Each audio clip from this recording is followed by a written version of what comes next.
नमस्कार, बहुत स्वागत आप सभी का। आप देख रहे हैं न्यूज 18 राजस्थान की खास पेशकश स्पेशल रिपोर्ट। आप सबके साथ मैं हूं प्रियंका राय। लोकसभा चुनावों के तीसरे चरण में 7 मई को वोटिंग है और इससे पहले यहां पर सियासी लड़ाई राम और शिव पर आ गई है।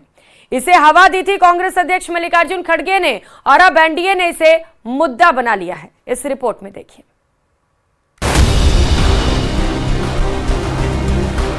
देखो, इनका भी नाम शिव कुमार, अबे बराबर है, राम का मुकाबला कर सकता है। भगवान शिव को हमारे आराध्य हैं, प्रभु राम से लड़ा रहे हैं। अगर ये लोग भगवानों में ही लड़ाई लगा रहे हैं तो सोचिए इंसानों को किस तरीके से ये लोग बांटने का काम करते हैं। लोकसभा का रण धार्मिक आस्था से खिलवाड़। 2024 की लड़ाई राम और शिव पर आई। राजनीति का मेला सनातन पर नया खेला।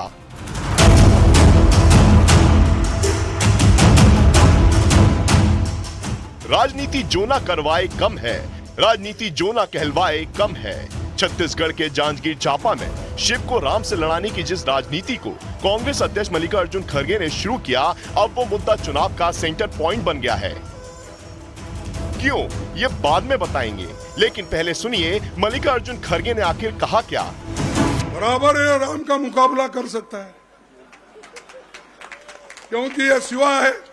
मेरा भी मल्लिकार्जुन बोले तो मैं भी शिवा हूं। अष्टलिंग में मेरा एक लिंग है मल्लिकार्जुन के नाम से।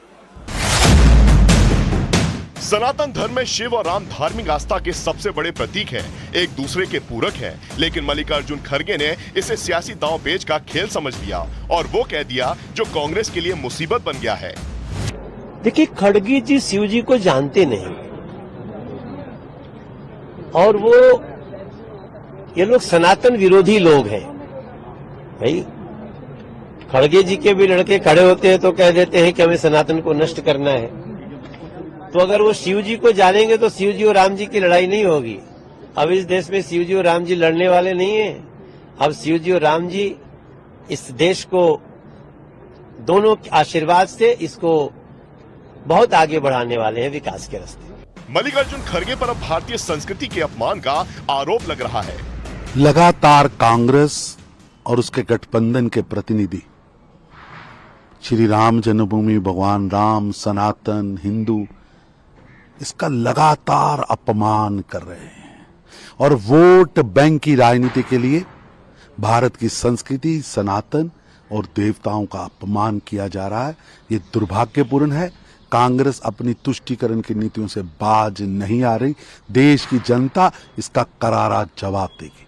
भाई, कैसे ये लोग धर्म का इस्तेमाल करते हैं राजनीति में और उसके बाद आरोप हम लोगों पर लगाए जाते हैं। अगर ये लोग भगवानों में ही लड़ाई लगा रहे हैं तो सोचिए इंसानों को किस तरीके से ये लोग बांटने का काम करते हैं। हकीकत है विपक्ष के पास अब कोई मुद्दा नहीं बचा, इसीलिए ये लोग इस तरीके की भाषा का इस्तेमाल कर रहे हैं। मुसलमानों को एकजुट कर दो, वोट जिहाद कर डालो और हिंदुओं को बांट दो।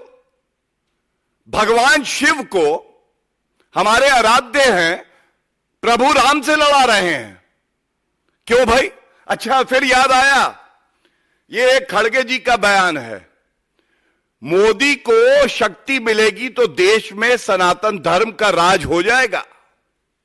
अच्छा, सनातन से नफरत है, हिंदू आतंकवादी है, कांग्रेस मुस्लिम पार्टी है। ये सारे बयानों को अगर हम देखते हैं तो एक ही निष्कर्ष निकाला जा सकता है,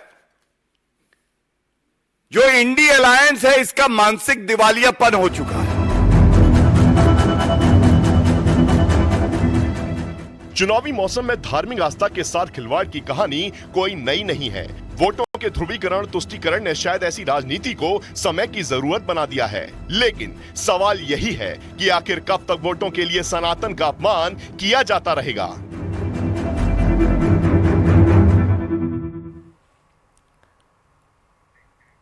और चलिए अब आपको सीधे दिल्ली लिए चलते हैं। मुख्यमंत्री भजनलाल शर्मा का रोड शो चल रहा है। कमलजीत सहरावत के समर्थन में भव्य रोड शो से ये तस्वीरें आपको दिखा रहे हैं। वेस्ट दिल्ली से बीजेपी प्रत्याशी कमलजीत सहरावत हैं, जिनके समर्थन में, जिनके पक्ष में माहौल बनाने के लिए इस वक्त मुख्यमंत्री भजनलाल शर्मा दिल्ली में रोड शो कर रहे हैं। दिल्ली से ये सीधी तस्वीर इस वक्त आपकी टीवी स्क्रीन पर आप देख पा रहे हैं। मुख्यमंत्री भजनलाल शर्मा का मेगा रोड शो, जहां पर प्रत्याशी तो मौजूद हैं ही, साथ ही साथ बड़ी संख्या में बीजेपी के कार्यकर्ता भी इस रोड शो में शामिल हैं। आम जनता भी इस रोड शो का हिस्सा बनी हुई है। तो हाथ जोड़कर सभी से बीजेपी प्रत्याशी के समर्थन में वोट देने की अपील करते हुए यहाँ पर मुख्यमंत्री भजनलाल शर्मा को आप देख पा रहे हैं कमलजीत सहरावत के पक्ष में यहाँ पर माहौल बनाते हुए। और लगातार मुख्यमंत्री भजनलाल शर्मा ऐसे ही दौरे कर रहे हैं, अलग अलग प्रदेशों में पहुंच रहे हैं, चूंकि राजस्थान में जिन 2 चरणों में चुनाव होने वाले थे वो चुनाव अब संपन्न हो चुके हैं। और जहां जहां पर अभी चुनाव होने बाकी हैं वहां पर मुख्यमंत्री भजनलाल शर्मा स्टार प्रचारक के तौर पर पहुंच रहे हैं और वहां पर जन समर्थन जुटा रहे हैं।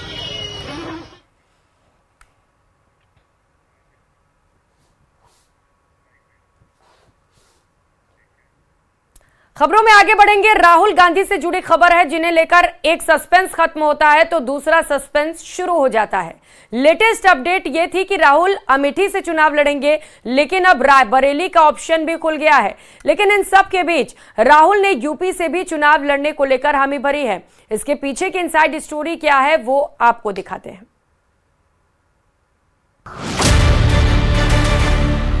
अमेठी के बाद कांग्रेस का डिसीजन है, जो भी मुझे ऑर्डर मिलेगा मैं वो करूंगा।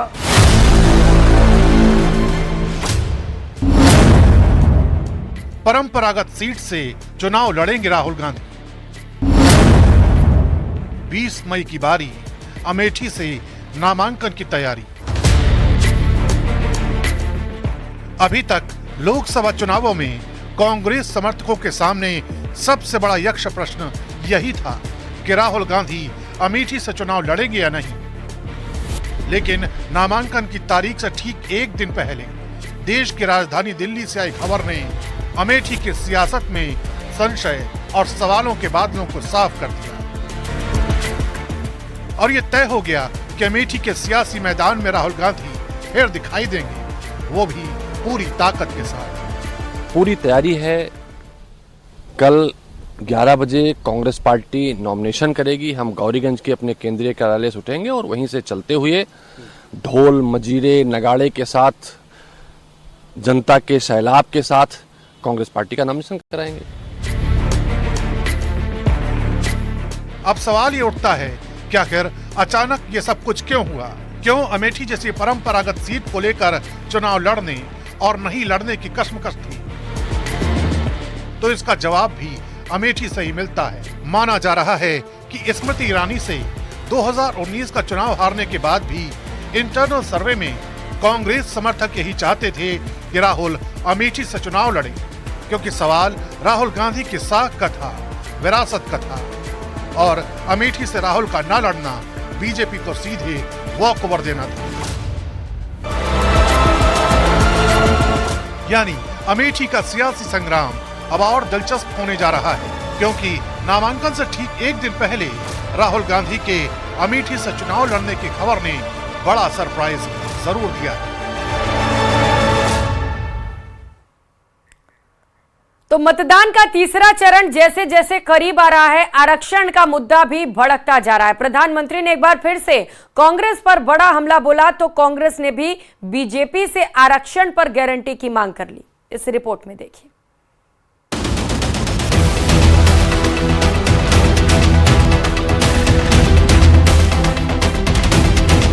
कांग्रेस बीजेपी पर आरक्षण खत्म करने की कोशिश का आरोप लगा रही है, तो बीजेपी ने कर्नाटक में दिए जा रहे मुस्लिम आरक्षण को मुद्दा बनाया हुआ है।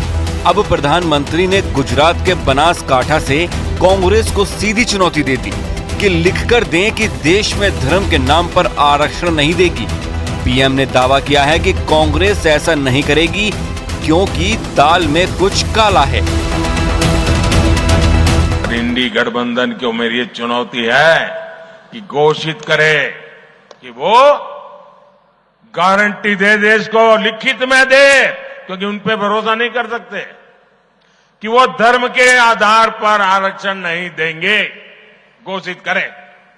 दूसरी घोषणा करें, एससी, एसटी, ओबीसी और सामान्य वर्ग के आरक्षण को कभी भी हाथ नहीं लगाएंगे। अगर उनमें हिम्मत है तो घोषणा करें। केंद्रीय मंत्री अमित शाह ने भी दो टूक कहा है कि बीजेपी पूरी तरह से आरक्षण का समर्थन करती है, लेकिन कांग्रेस ने आरक्षण को लेकर लोगों में भ्रम फैलाने के लिए उनका एडिटेड वीडियो फैलाया है। 16 साल से हमने आरक्षण को कभी छुआ नहीं है, न छूना चाहते हैं। ये डेस्परेट है, इसलिए मेरे वीडियो को भी उन्होंने एडिट कर गलत तरीके से लोगों के बीच में डालने का प्रयास। बीजेपी के आरोपों पर कांग्रेस ने जोरदार पलटवार किया। उसने आरक्षण की सीमा पर प्रधानमंत्री से सीधा पूछ डाला। मैं उसी प्रधानमंत्री से पूछना चाहता हूं कि क्या अनुसूचित जाति, अनुसूचित जनजाति और पिछड़े वर्गों के लिए जो 50% सीमा लगाया गया है, क्या उसको हटाएंगे या नहीं? सीधा जवाब दीजिए। हमने सीधा जवाब दिया है, खड़गे जी ने सीधा जवाब दिया है, हमारे न्याय पत्र में इसका सीधा जवाब है। वहीं INDIA में शामिल आरजेडी के तेजस्वी यादव ने बिहार के पूर्व मुख्यमंत्री कर्पूरी ठाकुर की बात करके बीजेपी को घेरने की कोशिश की। प्रधानमंत्री को जानकारी का अभाव है। अभी कर्पूरी ठाकुर जी को उन्होंने भारत रत्न दिया, लेकिन उन्हीं के विचारों को वो विरोध कर रहे हैं। जब पहली बार कर्पूरी ठाकुर जी मुख्यमंत्री बने थे तो जितने भी सामाजिक तौर पे पिछड़ी जातियां थी, चाहे किसी भी धर्म के हों, सबको पहली बार आरक्षण मिला था। 7 मई को तीसरे चरण की वोटिंग होनी है। 94 सीटों पर दांव लगा है। सीटों का यह आंकड़ा किसी भी पार्टी को सत्ता तक पहुंचा सकता है। ऐसे में आरक्षण जैसे गर्म मुद्दे को उठाकर बीजेपी और विपक्ष अपनी जीत पक्की करने की कोशिश में लगे हैं।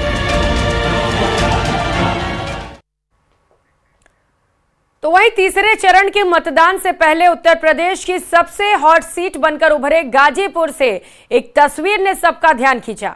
दरअसल अफजाल अंसारी चुनाव लड़ेंगे या नहीं, ये फैसला तो आज होगा, लेकिन उससे पहले ही अफजाल ने अपने राजनीतिक वारिस का ऐलान कर दिया, जो न सिर्फ उनके लिए वोट मांग रहा है, बल्कि लोगों के बीच अपनी पहचान बनाने की भी कोशिश कर रहा है। कौन है वारिस, इस रिपोर्ट में देखिए।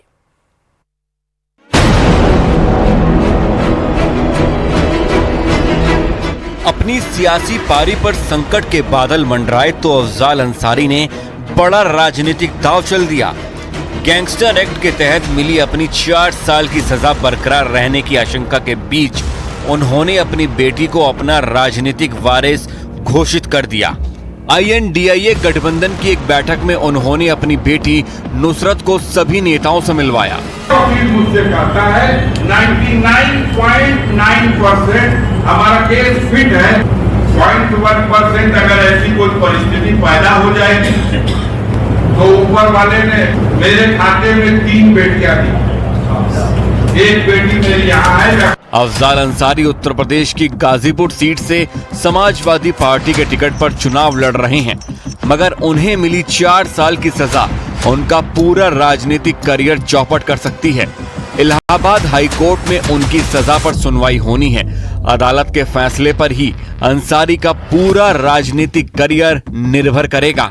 अगर इलाहाबाद हाई कोर्ट ने अफजाल अंसारी की सजा कायम रखी तो कानून के मुताबिक वो अगले 10 साल के लिए चुनाव नहीं लड़ पाएंगे और उनकी जगह गाजीपुर से किसी और को चुनाव लड़ना पड़ेगा।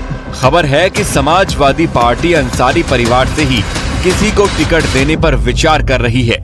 ऐसे में अफजाल अंसारी ने अपनी बेटी को आगे करके अपना प्लान B सामने रख दिया। Tata institute of social sciences Durgapur से इसने MA किया। अपने उस कॉलेज यूनिवर्सिटी में टॉपर रही है, गोल्ड मेडलिस्ट है। अफजाल अंसारी की बेटी पिछले कई दिनों से उनके लिए चुनाव प्रचार कर रही हैं। यही वजह रही है कि अंसारी ने इलाहाबाद हाई कोर्ट में सुनवाई से ठीक 1 दिन पहले INDIA नेताओं से अपनी बेटी का परिचय करवा दिया। और अजमेर में नांदसी में रिपोलिंग की जा रही है। पोलिंग बूथ 195 पर गहमा गहमी दिखाई दी। बड़ी खबर महासंग्राम 2024 से जुड़ी इस वक्त आपके टीवी स्क्रीन पर भाजपा कार्यकर्ताओं और पुलिस के बीच पुनर्मतदान के दौरान गहमा गहमी हो गई। पुलिस ने बीजेपी कार्यकर्ताओं को बूथ से भगा दिया। पुलिस ने सभी को बूथ से बाहर निकाल दिया। तस्वीरें उस दौरान की आपको दिखा रहे हैं जब गहमा गहमी का माहौल नजर आया। मतदान केंद्र पर अतिरिक्त जाब्ता इस वक्त तैनात कर दिया गया है। बूथ संख्या 195 पर पुनर्मतदान किया जा रहा है। यहां पर दोबारा से वोट डाले जा रहा है और इस बीच यहां से जो तस्वीर सामने आई है वो आप देख पा रहे हैं। नांदसी में रिपोलिंग बूथ से तस्वीर आपको दिखा रहे हैं जहां पर पोलिंग बूथ 195 पर गहमा गहमी हो गई। भाजपा कार्यकर्ता और पुलिस आपस में उलझ पड़े। खास पेशकश में फिलहाल इतना ही। मुझे दीजिए इजाजत। नमस्कार।